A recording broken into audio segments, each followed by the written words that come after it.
At Arizona State University, we're bringing world-class education from our globally acclaimed faculty to you. Ranked #1 in innovation for 10 consecutive years and #2 among public universities for employability, ASU isn't just ahead of the curve, it's creating new paths to success. Earn your degree from the nation's most innovative university. Online, that's a degree better. Explore more than 300 undergraduate, graduate, and certificate programs at asuonline.asu.edu. I earned my degree online at Arizona State University. I chose to get my degree at ASU because I knew that I'd get a quality education, they were recognized for excellence, and that I would be prepared for the workforce upon graduating. To be associated with ASU, both as a student and alum, it makes me extremely proud, and having experienced the program, I know now that I'm set up for success. Learn more at asuonline.asu.edu. From the office to a first date, there's a lot of pressure to wear the right clothes for every situation. But clothes don't make the man. With Mack Weldon, you can build a wardrobe that looks polished in any setting and tells the world that you stay you wherever you go. They combine timeless style with modern performance materials to keep you looking good and feeling comfortable all day, no matter what's on today's agenda. Browse everything from shorts and polos to sweats and crews. Go to MackWeldon.com and get 25% off your first order of $125 or more with promo code MACK25. That's MackWeldon.com. Promo code MACK25. If you love entertainment, current events, and Hollywood, don't miss Creator to Creators, hosted by the filmmaker Meosha, known for the Shudder hit documentary Horror Noir and the acclaimed film Anatomy of an Anti-Hero, Redemption. This show features interviews with filmmakers and creatives from around the globe. Join the fun with guest celebrities and gain valuable insights.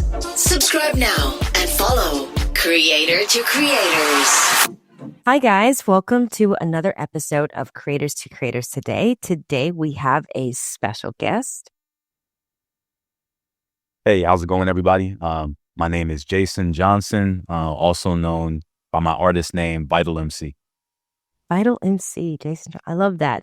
So I really love going back to the beginning. I think everything starts there. Everything, right? Our little habits we pick up along the way. When we're kids, kind of follow us into our adulthood. Tell me about your childhood. What was that like? And were you always kind of artsy when you were kids, even as a child? Okay, sure. Yeah. As a child, I definitely have always been into the arts, whether that's music, acting, singing, anything that's creative. I've always been into. Also, I've always been into experimenting with different things, like trying to figure out how to split wires on some speakers or something like that to make them do different things.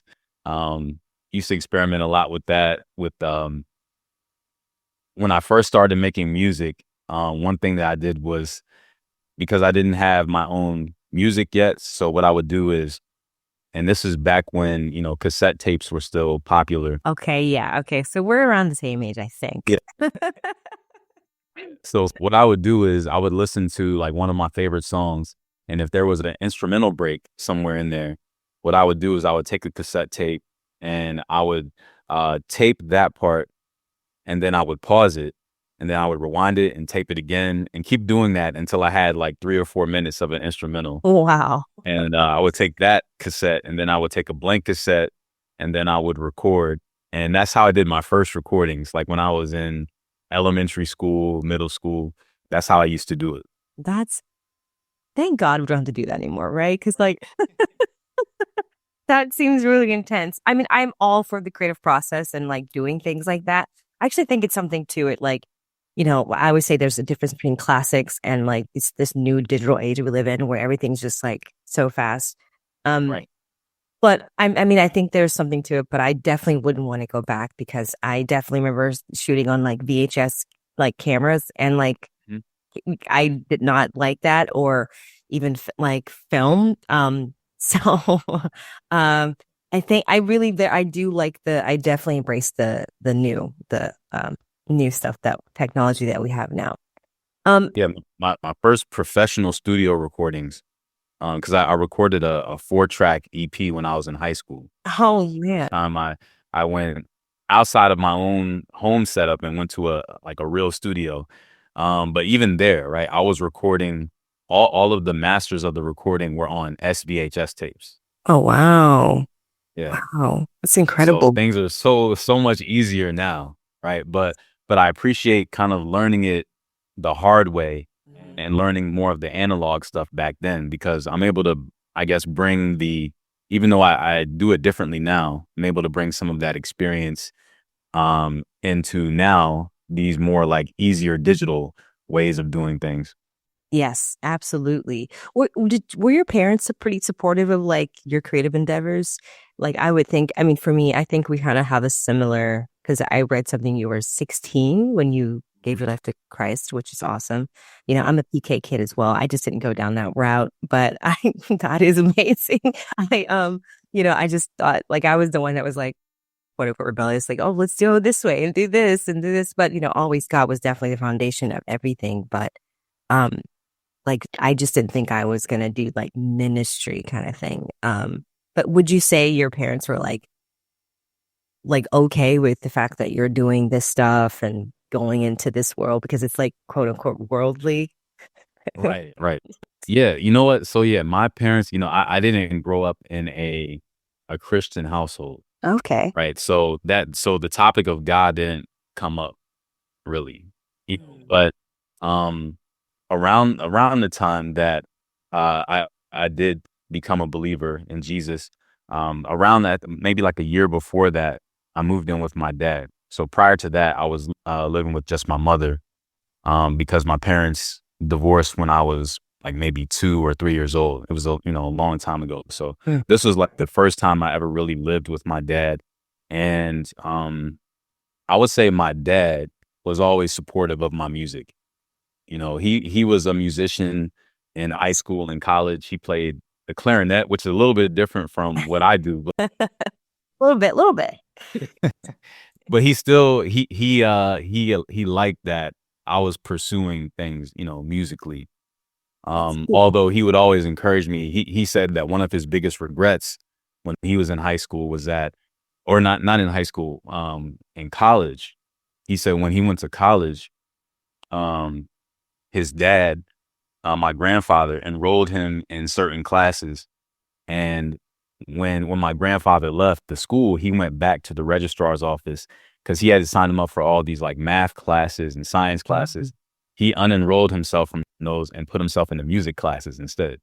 Wow. And so he later told me though that he wishes that he had taken more math and things like that, even though his passion was more music, because he didn't end up, doing that as a profession. So yeah. But he was always supportive of me. When I was in 8th grade, I said I wanted to be a DJ, so he got me some turntables for Christmas. Wow. When I started playing the drums in my school band in middle school, so I was in the band from 6th grade through 12th grade. Oh wow. So he was very supportive of that. Always anytime I wanted to do anything musically, he would always say, I support you, just let me know what you need. So this is really helpful for me. And so I started rapping probably in like around 7th, 8th grade, making my own like mixtapes and things like that. And Wow. He always was interested in, hearing what I put together, even if it sounded like it sounded. Right. I love that though. What kind of got you into so you just was doing everything. I love that. And I love that you were just like, all in everything. You didn't just do one thing, which I personally think that's what the creative field is about. Like never limit yourself to like just one thing, or like, because a lot of people are going to, especially in the career, the entertainment world, they try to put in a box.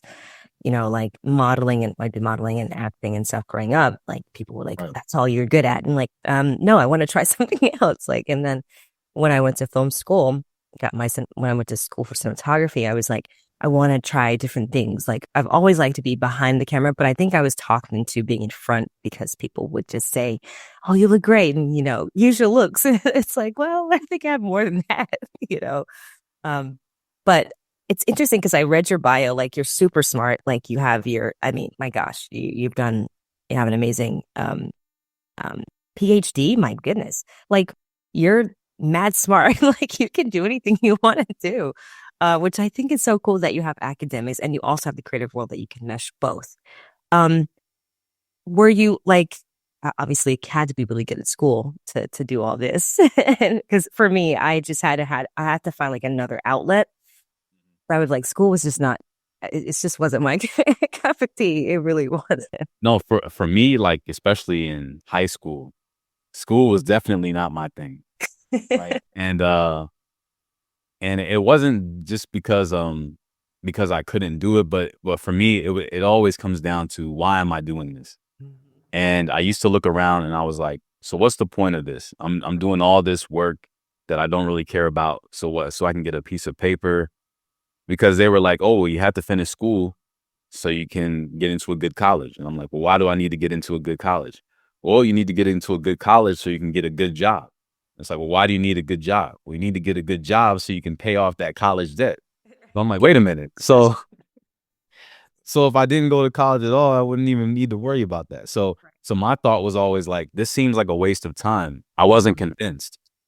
So when I was in 8th grade, at that point, I said, you know what? I'm not going to go to college. So I'm just not going. Ready to make a real impact every day? Join the Active Day Home Care team and help clients maintain their independence in the comfort of their own homes. Make a difference in someone's life as you provide essential daily assistance and protect their health and happiness. Earn up to $20 an hour and enjoy additional perks like optional daily pay, 401k, paid time off, ongoing educational training, and more. Join a team that values care, compassion, and your professional growth. Visit ActiveDay.com to apply.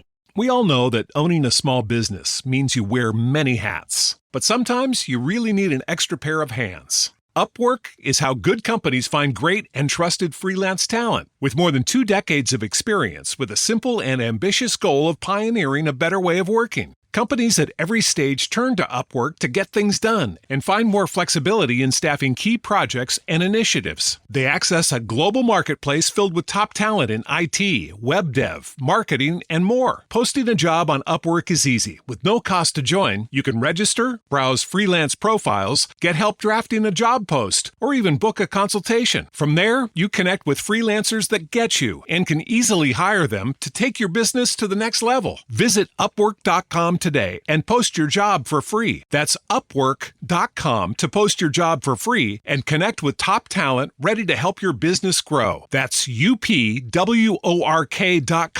Upwork.com. Do my homework. Like there's no point.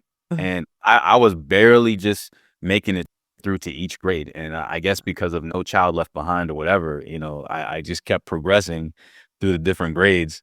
But by the time I got to 11th grade, and I mentioned this in the book, a bunch of people I'd never seen before, they all sat me down in this conference room and they were like, yeah, we're reviewing your grades. And if you don't get your grades up by next semester, we're going to enroll you in special education.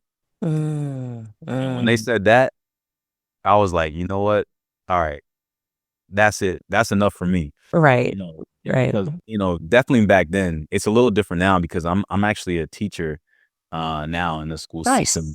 Very cool. Which is crazy because I'm like, I never would have thought I would have on purpose went back into the school. Wow. After I left. But, things, changed right over the year as far as my perspective. But they, back then it was very stigmatized, something like special education. Yes. And kids will make fun of you, like, oh, you ride the short bus or whatever, how kids are. So I was like scared. I was like, they're going to put me in special ed. You're like, no. So at that point I said, you know what?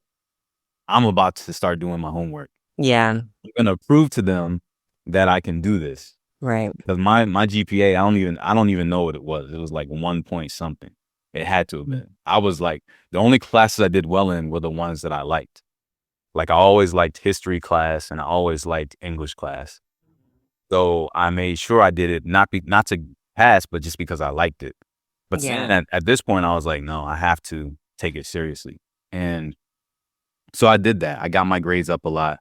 But one thing that really encouraged me to like take it to the next level and to really excel, and I guess that led me to the things I'm doing today, like as far as, going to college, going to graduate school, all of that, was I read a book by Dr. Ben Carson.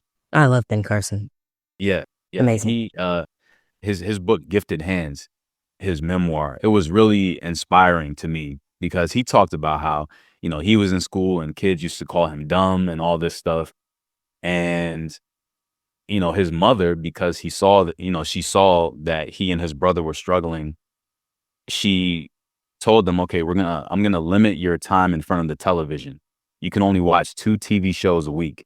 And I need you to read books from the library, and you need to turn in 2 book reports to me every week. And Dr. Carson said that he didn't realize back then, but his mother actually was not able to read. Wow. So he didn't even know that she couldn't even check his work, but That's he so did. wild. Yeah. And that helped him, and it led him to seeing himself differently. Right. And that's the thing, sometimes we can see ourselves in a certain light, like, oh, I'm not capable of this, or, I can't imagine myself doing this. And sometimes it takes that push. And that's what led me to be a teacher, because I know what it's like to be that student that's like, I don't want to be here. I don't see the purpose of this. And so I like to be able to give back in that way. That's beautiful. Outside of just whatever the subject is, I like to just talk about real life. Like, hey, you can be anything you want to be, right?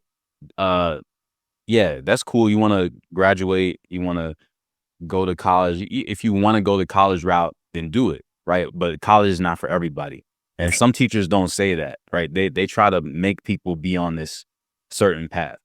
But my thing is, if you're going to go to college, that's good, but don't do it because someone said to do it. Because for me, when I went to college, even though my dad was disappointed when I told him at first that I didn't want to go to college, because I was, when I graduated from high school, just to make him happy, I went to community college. I did a semester, and I said, I don't think this is for me.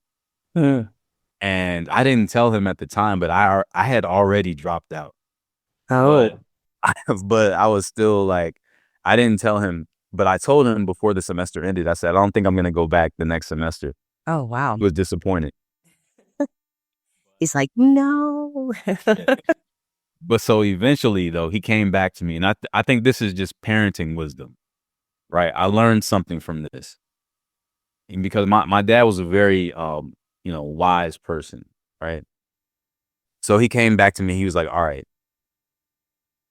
since you're in college and you're telling me you don't want to be in college anymore, I need you to write me a college essay explaining to me how you're going to support yourself if you don't go to college and what your plan is for the next few years. So I took him up on the challenge. I put the report together and I gave it to him, and he looked at it and he read it and he was like, you know what? This makes sense. I support you in that. I love that. He didn't force me. So then later, when I was 21, that's when I decided on my own to go to college without anyone having to push me. By this time, I was self-motivated and I had a purpose for going. Yeah. And that you're going to definitely can continue on that road because it's like, it's your choice. I love that. I love that. I love that you mentioned the book, which I really wanted to get into because I really, I got to check it out a little bit. Grace plus Truth, which is a really interesting title, and, how to walk in faith. I think I'm all about that, honestly. I'm such a affirmations and words are power and words are life. And so there's a excerpt in there. I think it was the freedom by exploring the last Adam impact on salvation and the Christian life. So that is very interesting of like the last Adam. And what inspired that book? And just all these topics and themes that you explore in the book, I find very, very interesting. Yeah, share with me, like, where did that come from? And like, I mean, it's very interesting. Yeah, so the book, so really it was based on an album that I produced Oh, with the same title, right? So the album came first, okay. and initially it was just going to be a music project. But as I was working on the music and listening to it, I said, I think that I need to go deeper and explore some of these topics, because when you're recording a song, you have to brush through things unless you're going to make it a 15-minute song. Right. You have to kind of just get to the point. Yeah. So I wanted the book version I saw as like a supplement to the music album, just to let it breathe a bit and explore some of the topics more deeply. And so the idea of the last Adam, the Bible refers to Jesus as the last Adam, Mhm. and he's called the last Adam because he's being compared to the first Adam, which is like, the story of Adam and Eve. The book of Genesis says that the first two people God made were Adam and Eve. And this first Adam, he was made by God to be perfect. And because he violated God's law, he lost that. Right. Right. And anyone that came after him is now subject to his falling away from God by disobeying him. And so the whole story of the Bible, because sometimes people don't know what the Bible is about. Mhm. Really, the Bible is just all about saying how ultimately it's all leading up to Jesus, right? There's a whole bunch of stuff that happens, right? But what Yeah. it's ultimately leading to is saying, mankind needs a solution to this problem that they have, which is that they have no way to atone for their own sin. Right. Right. So the whole story in the Bible, especially in the Old Testament, it's all showing how everybody just keeps failing. Even people who are considered to be godly people, you see, right? They just keep on doing the wrong things over and over and over again. And it just shows you that nobody is good enough by themselves. And, Absolutely. we live in a time where people are like, yeah, you are good. You are a good person. You're good enough, because a lot of people struggle with self-esteem. Mhm. So I think to combat that, it's like, no, you are awesome. You are amazing. Like, you don't need to change anything about yourself, right? And that can be misleading, because even though it might be encouraging for somebody who has a really bad self-perception, I think that it's also important for people to know that, what, it's okay to admit that I'm not amazing all the time. I'm not perfect. Right. It's okay to admit that I need someone other than myself. I need God.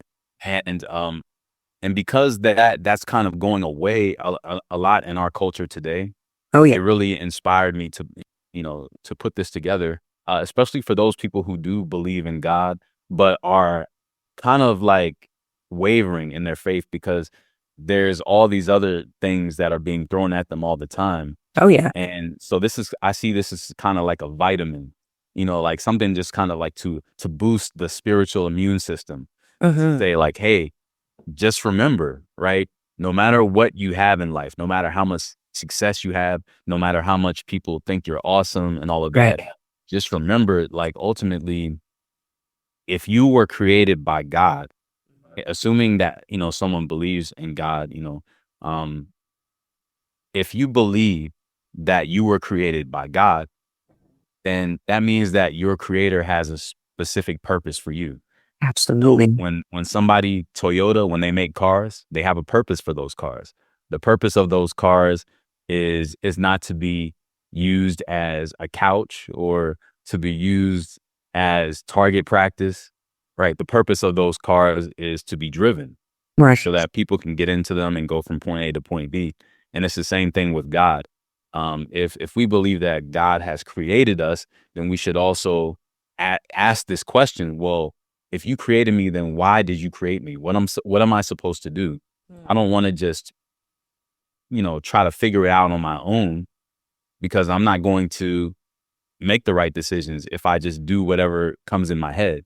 I want to know from God's word, what should I do? And so the whole book and the music project are about that. It's about understanding the truth of God's word, but then also understanding how to apply that truth by understanding God's complete nature, which is both grace and truth. Because some people pick one or the other. Some people are very like judgmental, and they're all about the truth only. Like the truth, nothing but the truth. And I don't care what you feel about it. Stop crying because this is true, right? There's some people on that side. And so I say I'm on the side of like, oh, I don't want to hurt your feelings. So I'm not going to worry about saying something true that's going to hurt you. It's just grace, all grace. But you can't have just one or the other, because they're meant to go together. And that's the nature of God, is both grace and truth. And that's why the Bible says, the law came through Moses, but grace and truth, it comes through Jesus Christ. Absolutely. Yeah, absolutely. I love that. Nay, you're doing it. I love it. I love it. I think it's just awesome to use, like, because you hear a lot of times in entertainment world, no one's gonna, like, so there's this thing in the entertainment business. I was literally just talking to a friend of mine who's a actor, and he was like, and he's a Christian, and he was just saying how, it's no one takes Christian films seriously, which is really true, because when you think about it, you have War Room, which is good. You got Passion of Christ. Those are really, really good. But I mean, like, for the most part, like, if you watch a Christian film, you're just like, why is it? I know we're good at making these movies. Like, this is the Christian version of a really good movie. Like, yeah. But like, I was telling him, I said, it's not, and I think I don't know what that's about, but we were talking about coming together and making something that is also that people, it could be an Oscar worthy or, whatever, but it's still, the message is Christ, but it's like, finding that those kind of worlds and meshing them, like, because again, it's, what does the Bible say? We're not trying to just get the church. We're trying to get the world to come, so we can have these platforms. And, and it's something, he was like, yeah, and he's like, we're working on that now, trying to figure out a story that that's compelling enough, but not cheesy, but it's interesting. So I love that you're meshing both, like creatively music, but you're doing it in a way that is palatable and fun and like hit, for the younger audience and the youth. I think that's so important. So, I have a fun question, and because I don't want to forget this one, but I think I know the answer to this, but the 3 levels of influence: money, power, and respect. And if you could choose only one of those things, which one would you choose and why? Yeah, you know what? I would say if I had to choose one, then I would have to say power. Ooh, that was actually shocking. I didn't think you were going to say that. Yeah. No, I would say power because Okay. ultimately, all right, money. Okay, if you have power, then you can have money, right? So a lot of wealthy people no longer need money because they're so influential that people give them stuff for free. True. Right? So they don't need to afford anything, even though they can. It's kind of like irrelevant. Yeah. They voted the best restaurant, and they'll say, don't worry about it. We got it. It's like, but I can pay for it now. It's like, oh, no. We got this. And we're going to give you special treatment. Right. On top of that, while we charge everyone else that's sitting over there. But no, not you. Right. With power comes that kind of influence to where money is not necessarily important. When it comes to respect, I would say, yeah, respect is very important to me. So I would say definitely respect over money. But I think that with power, because with power comes responsibility. I don't know, that sounds kind of Spider-Man-ish. With great power. No, I love it. There's a responsibility that comes along with it. And just as we've seen with this most recent election, Oh, yeah. Donald Trump, he won. And there's a lot of people who are upset about that. Yeah. A lot of people are not they're not respecting the outcome. They don't respect him as a human being. Mm-hmm. He's such a rude person. He's like this, he's like that.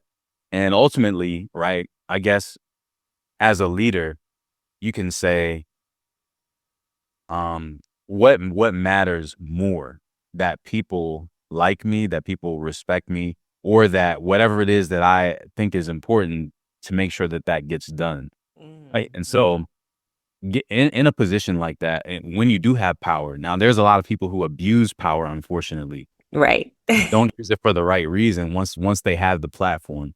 Right. But I think that if your heart is in the right place and you say, I want to use, whether people respect me, like me, comes with money or not, if I've been put in this place to have a certain level of power or influence, I want to use it for good and not for evil.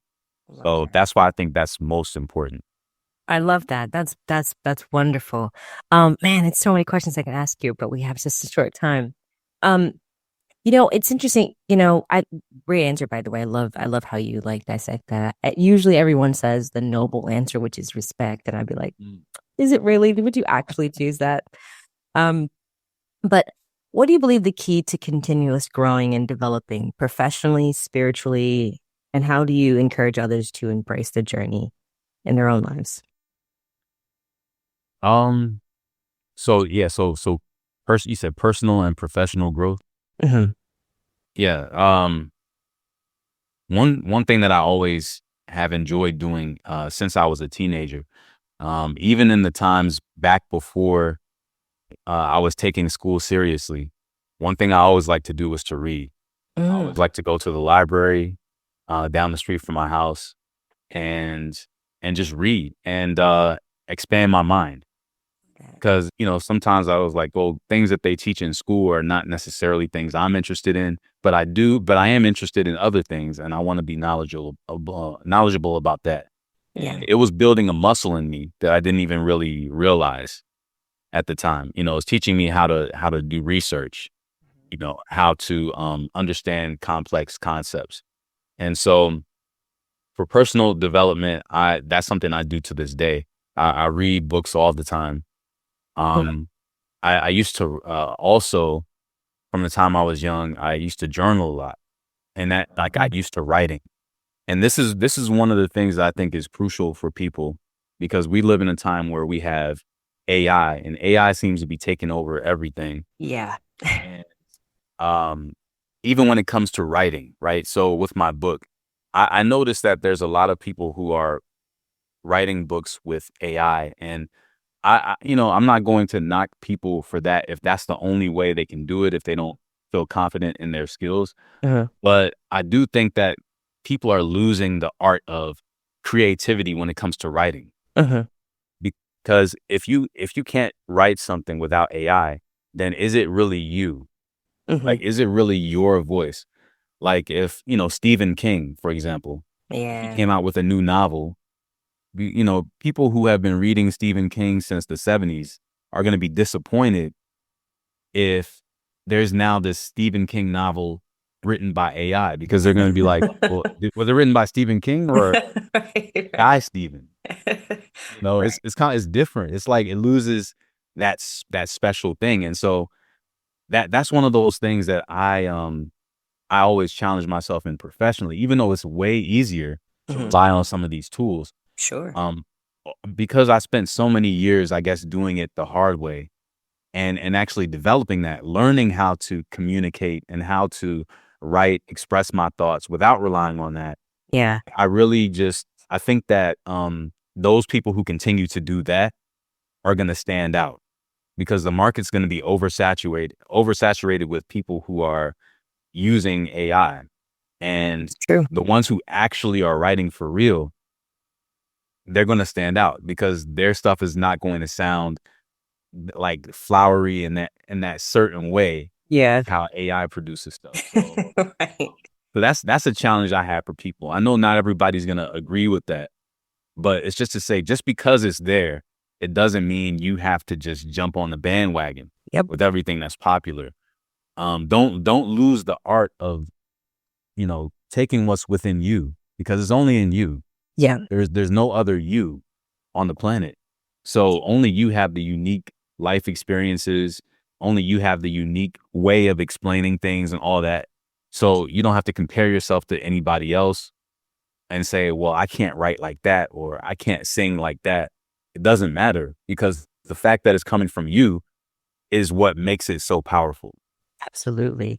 And yeah, exactly. Literally, it's that, like, cause there's so many, if that was the case, then I would never try to get into film. Like, there's so many filmmakers, but like, you're right. It's like, you are your own, and there's so many other people doing the same thing. Like, it was so funny when I moved to California, and like coming from Florida, small, it's like, I'm from a Floridian girl, and going to a big city, and then everyone's like, oh yeah, I'm a model, I'm an actor, I do this too. I'm like, oh, so you're not the oddball out. It's like everyone's doing it, super saturated. So it's like, what do you have? Like, you are your authentic self, and not trying to be like everyone else. And like, so I totally agree. I think it's always about, like, I have a lot of people ask me that. They're like, oh, you've done this. And I'm like, yeah, because, well, you just got to do it yourself. Like, sometimes, what you offer and then what that person offers is different. And like, they might like you for different reasons. A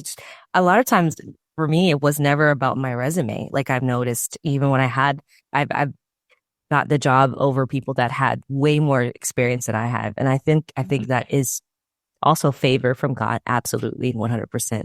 But I do believe that, a lot of people they just like good people, like people that are just really easy to work with, not just, So I think there's a lot of things, and you're right. There's only one version. There's only one you. So go out with that, and yeah, absolutely. Oh man, this is a great conversation. I really enjoyed this. Like, you took me to church. I got a good This is great. Also, really quick, where can people find you on social media to follow everything you have going on? Sure. So as far as the book and the music, Yes. so you can get all of that on my music website, which is vitalmusic.com. And so that's Vital spelled with a Y. Nice. Yep. And also, so I have a podcast that's on YouTube, and also I just launched the audio version of it as well. So you can also get that on, like, Apple and Spotify and things like that. But for YouTube, the handle is at FiYA Community, and that's FiYA Community. And the podcast is called FiYA Conversations, and it's actually a podcast that my wife and I do together. Oh yeah, I did. I saw a little clip of it. I thought that was really great. So on both platforms. So yeah, YouTube, either on YouTube or like Apple, just search for FiYA Conversations and it should pop up. And yeah, that's been awesome. A creative outlet and just a way to kind of share more, because I'm kind of a private person. I don't always share things, but I Really? I'm serious. myself to do that more in the last few years. So yeah. I love it. Well, thank you so much for coming on. This was so much fun. You have to come back and we'll talk more in depth, because I was like, man, these are some really interesting topics. But I really love what you're doing. I really love what you're doing and all that you're doing. I mean, congratulations. And even, just to mention really quick to the listeners, you're an award-winning, creative as well. I read that. That's pretty awesome. And just like, congratulations on everything you got going on. I love what you're doing. More part to you. Yeah. Thank you. Appreciate it. Absolutely. Nice to hang out with the bean. I love that. Yes, I love the bean. Yes, absolutely. Nice to hang out with you too. And thank you all for listening. And always remember to live, love, laugh. We'll see you guys next time.